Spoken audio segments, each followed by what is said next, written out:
But this isn't a once in 50-year event going off the gold standard. This is one of those 1 in 400-year events, 250-year events, where there's a paradigm shift worldwide where people don't trust paper and they trust another.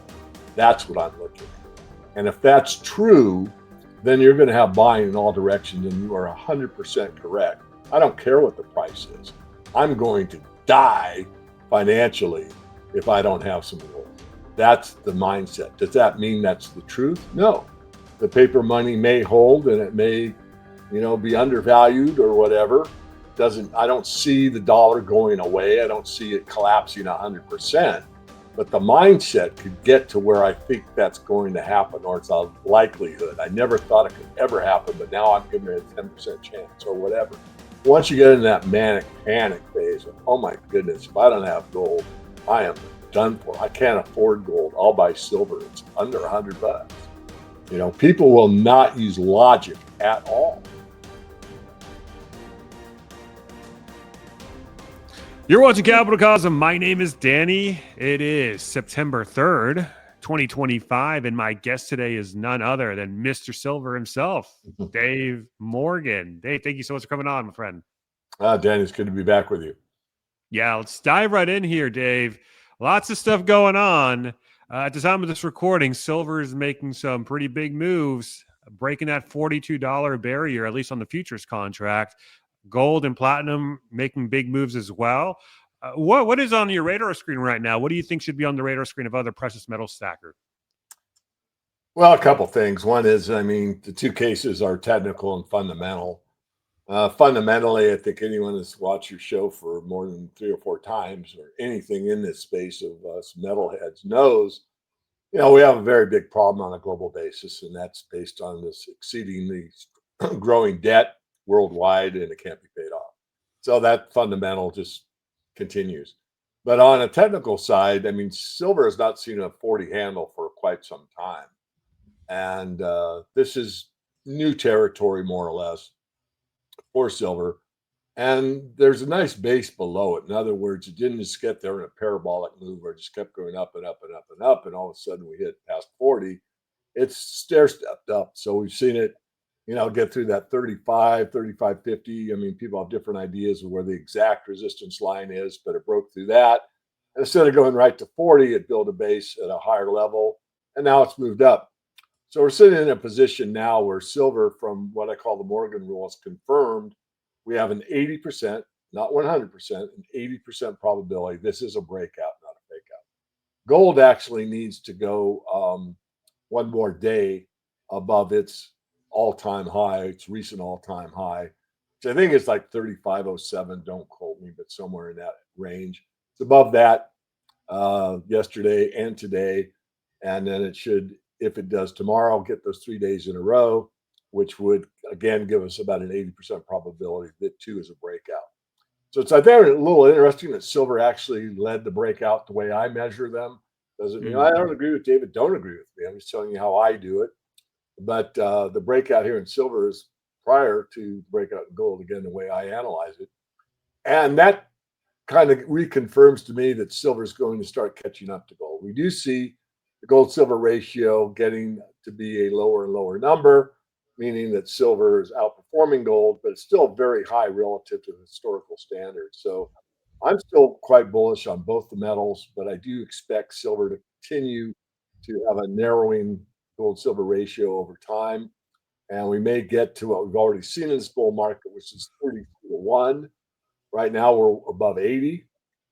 So that implies that from here on out, and I say implies, no guarantees, that silver should do at least twice as well as gold on a percentage basis. Time will tell, but it's hard not to be excited, but I want to stay grounded and not get too overly excited.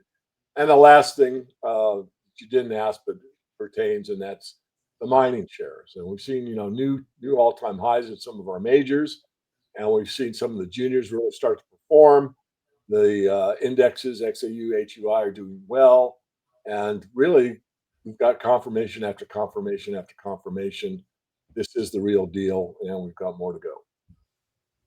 Yeah, so we've got the HUI up here, which is your gold bugs mining index.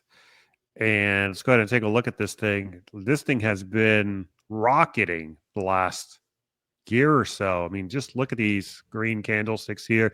You think so? Given the momentum with these mining stocks, is it fair to say that we've gone up a little too fast, or, and I've been bringing this up lately a lot, or given the fact that we have been in this 40-year rally, 45 plus year rally in bonds that's now come to an end, it appears that we're just normalizing to how things were before.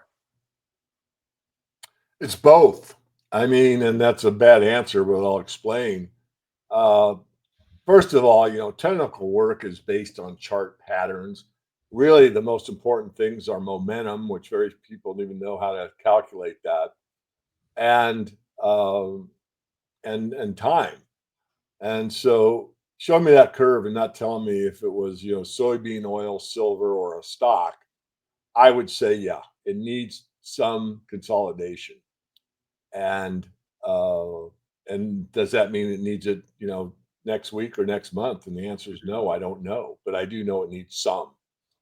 Having said that, that's only a precursor to the overall maximum shift in ideology, which means going from basically trusting paper assets, which the safest asset is the United States Treasuries, T bills, T bonds, T notes.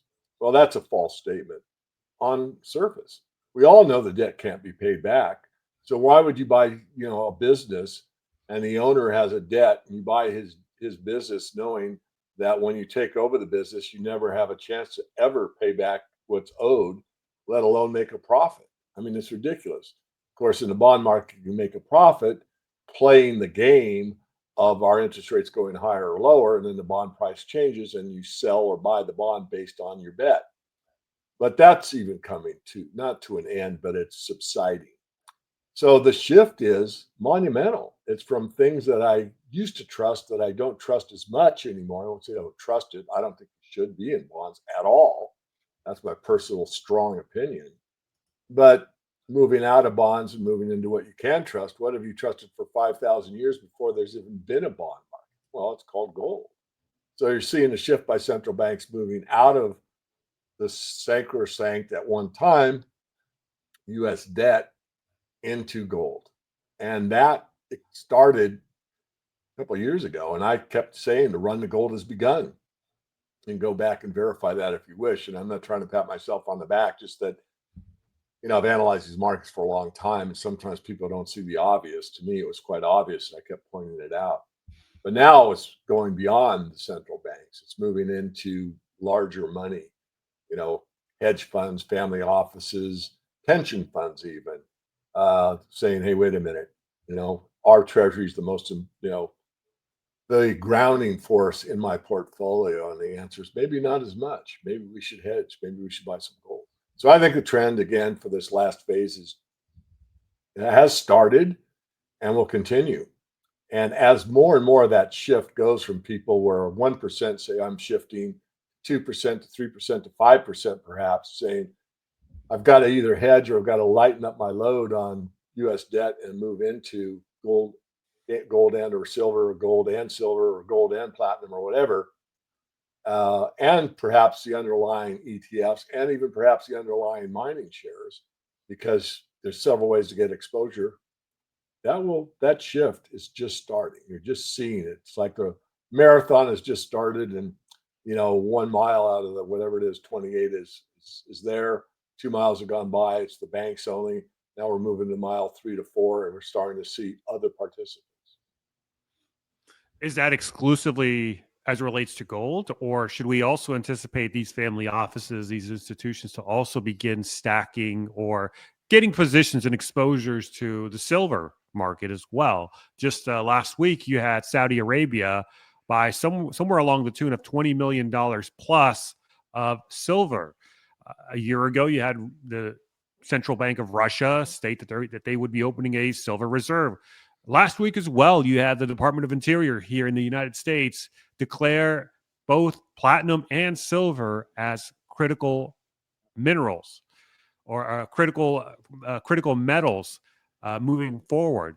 So yes, institutions, central banks have been buying gold, but how much longer do you anticipate this spreading into silver as well? I do. Um, First of all, I've seen it. We've seen some, I've gotten some calls, and not many, but some on those type of entities, family offices, or I'd say not big hedge funds. I mean, those guys don't talk to me, but some of the smaller ones. And I think now that it's a critical mineral from the USGS, that gives impetus to the validity of silver. And then, of course, who's ahead of the pack? Well, Russia bought silver, whether it was for strategic reserves or for monetary purposes, really is immaterial. It was a purchase of silver for whatever purpose. And so they've kind of spearheaded it along with the Saudis, as you said. So, yeah, we're starting to see it trickle in. What'll be interesting is it's such a small market. You don't need much more buying power to see it really move. And I just finished an article I'll be posting later today, probably on my Substack, on silver as a once upon a time strategic metal. I've gotten into conversations with some of the others in the field. I won't name them, but the United States actually started what's called the Silver Eagle program. The official title was Silver Liberty, but I'm a stickler for fact. But regardless, it was from the strategic stockpile, the defense holding of silver. And at that time, some of the senators thought, well, this silver is just lying around. We can get as much as we want, and who cares? Let's let's lower the debt. Let's get rid of some of this debt. Let's sell silver in the market. They came up with an act in 1985, started minting in 1986, and they were so short-sighted that the initial legislation said they could only use silver from the stockpile or domestically produced sources. Well, there's so little silver mining in the United States for decades that all of a sudden they had to change the law and said they could source silver from anywhere in the world to keep the Silver Eagle program going. So I did a pretty long article, pretty detailed, pretty fact only, not too much opinion in there. And I cited, I think, 5 sources. So anybody in the metals group that wants to push back on me can all they want. They're welcome to their opinion, but the facts are facts. I cite them all. And so we did have silver as a strategic metal at one time. Not anymore. Critical metal does not equal strategic metal, although you can play the semantics game. But anyway, so thanks for bringing that out. And I think you made an excellent point that I think the silver move is just getting started. I mean, it's been behind gold, as we all know. Now seeing 40, people are getting excited. They have a right to get excited. But I'm really looking forward to that 50 mark and see what happens. And we really only been over 50 for very, very short amounts of time. And we've never closed the month at 50. That's correct. Well pointed out. Thank you for that. In fact, can you bring that up? Yeah, let me pull that up here really quick. So that's the point. When we get a month close over 50, we are into a new ball game, a new paradigm. And people that own it, that are long-term strong hands, probably aren't going to sell it at 50. Now they might lighten up some. I don't know. I don't know people's thinking. But what I do know is that once that occurs, and I believe it will, then what happens? Well, the holders, the strong hands will hold because they think, wow, how high is it going to go? It's going to get 100. That's what they believe, or 75, or whatever they believe. And that means there's not a lot in the float. Strong hands are holding hard, holding strong.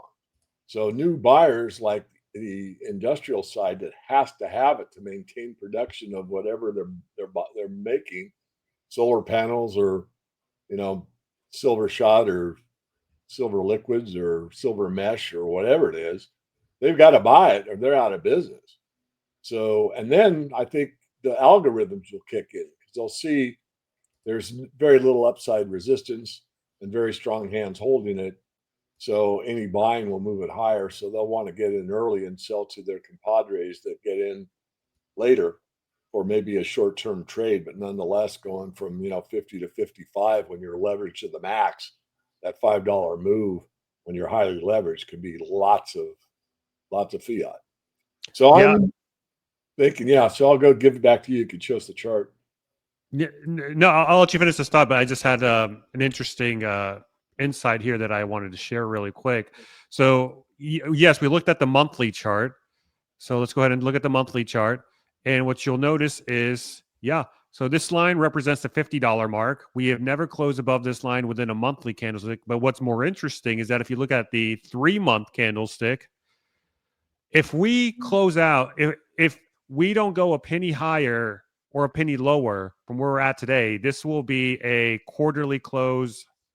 This will be a record-breaking quarterly close. And that's So, important. Yeah. Sorry. I don't go ahead and finish. yeah, Sorry. go ahead. I'm done. Well, that's important because people don't understand how markets work. I mean, that sounds rather maybe arrogant. I don't mean it to sound that way. But they get the idea that if I got Microsoft and I've got, I got 100 shares and it's at whatever price, I don't follow Microsoft. But they think that every share that exists could be sold at that price. And that's not true. Because even though it closed at X price on that day and they got 100 shares, they could probably easily off their shares at that price. But if you have a lot of selling pressure, it will push the price down. So these weekly and monthly closes really tell you more about support than a line on a chart does. That's why I like candlesticks so much Mm-hmm. because they give you kind of a factor of not only the technical, but the fundamental case, I'll say, because how many strong hands, even as though it's based on a futures price, I get that. But it also does set the physical market. I mean, when you get the spot market, it's based on what the futures closed at on that day. That's the reality of it. Sometimes you have to pay a high premium, sometimes not so much. But regardless, the point being is that when you get a weekly close, a monthly close at an all high, and it's all in green, you see over to the left as you show it's in red. You show the line you produce where you got that. I forget the name of the candle, but it's got the little red and the long stick where it means it's extremely weak. It's Mm-hmm. petering out. It can't go any higher versus what you're showing with the line where it's just one strong green candle after another strong green candle, a little bit of consolidation, another strong green candle. That is something to pay attention to. And that's the kind of market I want to see, Danny. I don't want to see a parabolic move where silver goes up $1 a day for 12 days in a row and we're at 55.22 and then it collapses back down to 40. I don't want that. I want it to build a base of solidity that continues this market to its ultimate destination, which, believe me, not me or anyone else out there knows what that number is. Hey guys, quick pause from the podcast, but this is something I feel is really important to let you in on. Back in 2020, before I even started this channel, I was looking for an edge, a way to find the big opportunities most investors never even hear about. That's when I found Capitalist Exploits Insider. From day one, it felt like I suddenly had my own team of world-class market pros working for me, digging up trades all over the world, doing the deep research, and handing me ideas that had massive asymmetric upside. Stuff that I would never even think about. Since then, my gains with them have blown past the S&P and the NASDAQ, and it's honestly the single best newsletter I've ever subscribed to. And that's not me blowing smoke. That's for real. I've interviewed their publisher, Chris McIntosh, more times than I can count. In fact, my latest conversation with him is linked in the description box down below if you want to check that out, as well as a pinned comment. And every time, I'm reminded why I've stayed a member for years. Right now, they're offering a special $1,000 discount on the Insider subscription, but it's only for CapitalCosm viewers, so you're only going to get it by clicking the link down below in the description box or the pinned comment. You're not going to find this anywhere else. Click the link, lock it in, and start getting the same game-changing research I've been using since 2020. Yep. Also important to note. So we talked about gold and silver. What's your view on the recent move in platinum? Platinum is back up to 1456. And I mean, there was a point in time when the price of platinum and the price of gold were at parity. Yeah. Now there's about over a 50% discount relative to the price of gold on platinum. How do you see the current price movement as it relates to platinum? I'm biased because I've not sold any of my platinum positions yet. And as you can see from your chart, you look at the kind of the triangle on the left, we got that huge red candle where we got that huge sell-off in platinum. Mm-hmm. And that kind of intersects with the horizontal line. That's overhead resistance for platinum. We've got to get through that, and it's just starting to test that region right now. Based on the fundamentals, I still think platinum will overcome that. And if you look at the top there, I guess it's about 16, 1700. So it's still got like $200, $300 to the upside to get through there. But I think it will, because 70% of the platinum comes from South Africa. And they've got multiple problems with electrical power, geopolitical problems. They've got to go deeper into the mines. And if you read everything on platinum that I do, you can see that many of these mines are not making money yet. Some are, but there aren't many people that talk about a platinum surplus. Most of them talk about a platinum deficit. And there's an article we're going to write about in the next Morgan report about platinum and why even recycling is working in platinum's favor, believe it or not. And I'll just spell it out very vaguely. But so much palladium has been used in catalytic converters over the last several years that the recycling of palladium is kind of meeting a lot of the demand on the palladium side, but there hasn't been as much platinum used. So the recycling factors into it where there's not much platinum to be recycled versus palladium. Something I hadn't thought about. It's an article that I just picked up yesterday and started looking into. And it's a team. It's not just me. I mean, I got a young guy like you that's brilliant, probably smarter than me. I hope so. And we bat back and forth ideas every month on what we're going to discuss. Usually, one of the articles is geopolitical, and the other's on the metal. Might be lithium, might be copper. We did copper last month, and we've hit platinum well before this move.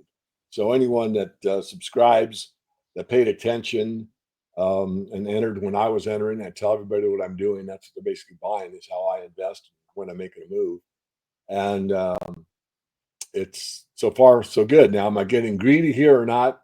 I don't know. It may stall out, but I don't think so. I think there's too many factors, especially if nothing changes in the political system in South Africa and the electrical power stays copacetic for now. The pressure on the other two metals gives the people that look at the sector what you just said. Wait a minute. Platinum used to sell on par or a premium to gold for years, and it's only been in the last, I don't know, decade or so where it's got a discount, and it's been one third the price of gold 6 months ago. One third the price of gold, and it's 15 times rarer. I have to kind of laugh at the guys that say, well, the natural ratio of silver is 7 to 1. It comes out of the ground. That's true. I mean, fact is facts. I won't argue. It used to be 12 to 1. Never was 16 to 1, by the way. But so silver should trade at 7 to 1 or thereabout, maybe 10 to 1. Well, if you use that same thinking, then you say, well, silver or platinum should trade at 15 times the price of gold because it's 15 times rarer than the price of gold. And it doesn't. It trades at a discount. But I do think it will get to par. I think at the top of the market. In fact, if I'm right, and I'll be changing my opinion. And I went, oh my God, David, you said to Danny on early September 2025 this. And it's not true because I could change my mind. But right now, my thinking is if we get to par of gold to platinum, I might be looking at that as a top. Now, that's just a thought for now. It doesn't mean much more, but it's such a small market. It doesn't take much. And let's say you're a family office and you have no exposure to the metals right now. And you've got, I don't know, you're a good size, you got 100 million under management. You want 10% in the metals, and you don't want to mess with the stocks or the ETFs. You want to go metals only. I'd have a conversation with the board if you had a board. Hell, I'd buy platinum and silver. I wouldn't touch gold right now. And then if I wanted all gold, that's what the mandate is. I'd swap the platinum into gold or silver into gold when the ratios get stabilized or correct. Yeah, but the policymakers that have been buying gold, these central bankers, Oh yeah. As things get worse, I mean, you look at the bond market in Japan. I mean, the 30-year just keeps going higher and higher in Japan, higher and higher in the UK, Germany, France, Europe. These bond markets are all on fire in the worst way possible.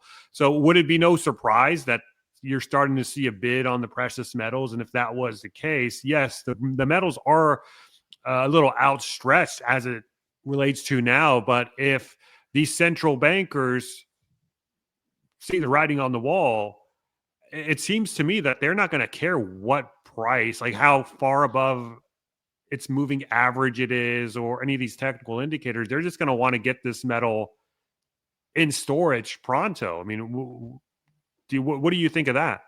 I think you're right. I think that's the psychology of the market, and that's I don't have the curve in front of me. You've probably seen it, but it shows like the stealth phase, and then the smart Mm. money, and then it kind of corrects, and then you get maybe the family offices and hedge funds starts moving up, and then you start going parabolic. And that's when the public comes into the market, or the panic manic phase, and it gets overvalued. And I think gold will get overvalued at some point. But that's not where we're at in my view. Right now, we're in kind of that wake up moment of like maybe retail investors that bought silver at 25, watched it go to 35, sold it at a modest profit because of the premiums, excuse me, in and out. And now they're sitting there on the sidelines going, what do I do? It's at 40. Do I buy it? And then they'll start thinking about it. And maybe they'll come back in the market when it hits 45 or whatever. And the point is that I think we do need to pause here, although we're making new highs. I think we've got room to run right now and continuing through September, October, November, maybe through February, March. The seasonality on gold is pretty strong at the end of the year and usually into the first month of January. In fact, you can almost make money every time trading the other white meats, platinum, palladium, get a position in like early December and hold it through the end of January. Almost always make money. I don't know why. I suspect that's when the users buy it, but I don't know. Anyway, back on point, Danny. Somewhere we're going to need, and again, going back to what I said, I don't want to see it go parabolic here, and we're not even close psychologically to the manic band, because at the point where you really, I think this time, and I'll say it again, and put the hat on me, but this isn't a once in 50-year event going off the gold standard. This is one of those 1 in 400-year events or 250-year events where there's a paradigm shift worldwide where people don't trust paper and they trust the metal. That's what I'm looking at. And if that's true, then you're going to have buying in all directions, and you are 100% correct. I don't care what the price is. I'm going to die financially if I don't have some gold. That's the mindset. Does that mean that's the truth? No. The paper money may hold and it may, be undervalued or whatever. I don't see the dollar going away. I don't see it collapsing 100%. But the mindset could get to where I think that's going to happen, or it's a likelihood. I never thought it could ever happen, but now I'm giving it a 10% chance or whatever. Once you get in that manic panic phase, like, oh my goodness, if I don't have gold, I am done for. I can't afford gold. I'll buy silver. It's under $100. People will not use logic at all. They will use emotion, and they're going to say, if I can't feed my family, if I had gold, if I would have bought gold, 3 months ago, I wouldn't be facing this pay the groceries or pay the electrical bill. Gold has doubled since then. I'm not saying that's the exact case, but we do get an acceleration when we hit that manic panic phase, and it won't be, the Saudis and the Hunt brothers. It'll be a global phenomenon, in my opinion. Yeah, and the faster these prices are rising, it's kind of scary. I was interviewing Bill Holter a couple of days ago, and I was really amped up to talk about these breakouts, and Bill brought it really back home and just kind of reframed the discussion in terms of, wait a second, why are the precious metals rising? What does that mean? And what are the ramifications of what that means? So, yes, it's a vote of no confidence on paper currency. And what signal are we? What's the signal here? Signal to noise. What's the signal to signal as opposed to the noise, as it relates to this massive this breakout in the precious metals we've been seeing? So the signal is when the mainstream, like a Time magazine or I wouldn't use the Wall Street Journal or maybe even Investors Business Daily, which I like much more than the Journal. But I would think when you start to see the mainstream talk about, do you own gold on the cover with a question mark? That's usually the sign of a top. But until we see that, you're not going. You're still in the noise where, oh, gold. Yeah, we heard that. Yeah, okay, it's making a new high, but it took all summer to get this far. Come on. Oh, banks buy it because banks have to buy it. Why would you buy it? Yeah, it's a pet rock. It's done well. You'll keep hearing that kind of noise, and so I'm not too worried about it going to that last phase yet. I think it's a couple years away. Could be wrong. I think you have moments where it becomes parabolic and then backs off. So you get this kind of candles where you get a green one with the line and then it comes back down and settles in. Maybe you'll get a consolidation in a small red candle and then another. But I think we're, again, as I've said 3 times already, in a position where if you don't own metals now, I would buy now. I wouldn't buy everything if you're really conservative and you got a pretty good portfolio and you're still a big believer in the stock market and the US is going to get stronger and better, I still recommend, maybe 5, 10% and buy it now and forget about it. Because if you're only, 95% of your portfolio is real estate, bonds, and stocks, and you're happy with that, you should hedge yourself. Put it in 5% in the gold only. I mean, gold's still overvalued relative to platinum and silver, but is gold overvalued relative to the paper dollar? Don't make me laugh. Not even close. So that would that is a case to build. And the other one is what else could happen? And I would just venture into this, Danny. We could see where we get something out of left field like a failure to deliver to a solar panel manufacturer in silver. And all of a sudden, that does make it into the news. Or maybe it makes it to social media and it's proven by a reliable source or two. I like to source things at least 3 times. And all of a sudden, my goodness. So there could be an offset. I don't expect that, but I don't rule it out. I try to keep my thinking as objective and as broad as possible. I try to keep it open to all possibilities, even the, let's say, tail end of the curve, where you have to put your hat on, but they still exist. I mean, the tail end of the curve is there and it does happen. I mean, the Black Swan book. I mean, these things do occur. So something like that could all of a sudden shift us from the noise into that wake up call very quickly. Again, I don't anticipate it, but I don't rule it out. I don't know. I try to stay aware of it. That's why I don't sleep anymore because the news feed is so quick these days that if you go to sleep, you're going to miss something. I'm joking, of course, but it's a tough market to keep ahead of. Yeah, the information flow is nonstop for sure. Well, Dave, thank you so much for your time. Anything else you want to talk about? I think we covered everything that I had on my docket. Is there anything else you want to talk about Yeah, before thanks we for sign off? bringing it up. I still want to talk about the documentary. We're very close. I actually did a kind of an outro with my voice trying to explain in 6 sentences what the purpose of the silver sunrise is and to not give any false hope. I still believe in the power of the people.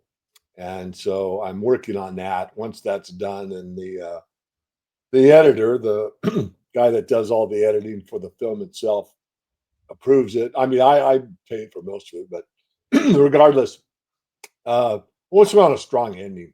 I don't want a conclusion. I want an open-ended kind of, well, what can I do? Mm. You know what? I could buy metal, or I could support the cause, or I could become an advocate, or I'm going to, get on social media and promote the film, or whatever it is. Because, if we voted with our dollars or our yen or our euros correctly, and bought nothing but organic food, you would see a lot of these GMOs go away. The problem is you can't afford it. I mean, most Americans are really hurting. And I've seen my business drop off even with the strong metals thing. And the reason being is that a lot of the, what we call middle class doesn't really have that much of a disposable income, if any, to invest anymore, just sad. I mean, it's just the way it is. I don't like to accept it. I have to accept reality. So anyway, I'm going on and on. Silversunrise.tv. The site's been kind of brought down to bare minimum right now. But after the film is released, we're going to build it back up. I don't have a lot of extra time, but I might hire somebody new depending on the cash flow, and maybe do. I'm just thinking out loud, like a chat room, or maybe ideas for a sequel, or maybe ideas to help market it, or just got a lot of things floating around in my head. I haven't made a decision on any of them, but I would like support for just getting it out to the masses, not so much to we that are very strong in the commodity sector, especially the precious metal side, but the general public to kind of get aha. I want that aha moment, that light bulb going off for more people that, like in the Matrix movie, you know, there's something wrong with the world. You don't know what it is, but you felt it your entire life. And then to get that light bulb, oh, I see. It's the control of money that's got me so depressed. It's the people controlling my paycheck, controlling my labor, having to accept something that's really nothing more than a piece of paper, doesn't have any intrinsic value, that's running my life for me. What can I do about it? Well, there's lots of things. So I'll leave it there. Thank you for letting me rant on at the end there, Danny.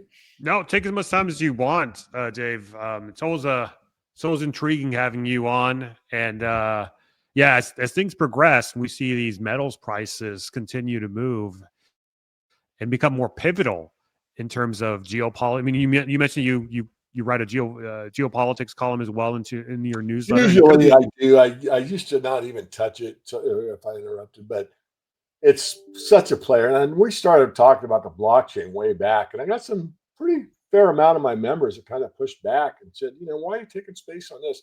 Like, first of all, it's a very comprehensive report every month, and you don't have to read the whole thing. But this is the new shift in the new financial system. This is what they want. If I don't cover it, I'm doing a disservice to you.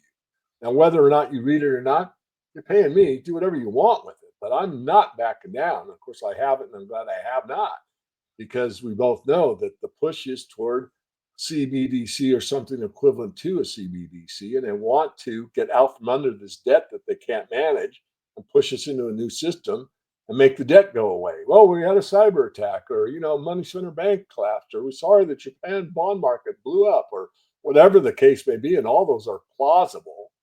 And all of a sudden, well, we got to fix it, kiss it, make it better. All I have to do is come into a more controlled system than the one that already stresses you out, gives you mental fatigue, causes marital problems, gives you stress all day long. Let's go to a system that gives you more of that. Oh, yeah, but wait a minute. We got a universal basic income. So as long as you could scrape by on 2 sandwiches and 2 gallons of gas a month, you'll be fine. Here, we'll give it to you for free. I'm being a bit facetious, but you catch my drift. And this is not, I've fought this basically my whole life. You want a word, it's freedom. And we talked about that on 2 interviews ago. But this is what it boils down to. Do you want to be a free human being to make your own decisions and have a fair amount of control over your life? Or do you just want to be a subject of the power elites? Well, I made my vote pretty clear. Yeah, definitely. You sure have, Dave. Well, thank you so much for your time, Dave. We'll have the links to your website and all of your socials down below so people can check them out. Guys, if you got value out of this podcast, drop us a like and type "Go Dave Go" in the comment section. If you agreed or disagreed, do in fact let me know. I do read the comments. So drop me your thoughts, subscribe to the channel so you don't miss another episode, and liking, subscribing, commenting. All that engagement goes a long way in helping push this video and this channel and this message up in the algorithm. So a little bit goes a long way. And then finally, check us out on Substack at capitalcosm.substack.com to get early access, uncensored versions, and ad-free versions of all of my content before the YouTube audience does. So with all that said, again, thank you for watching, and I will catch you later. Bye.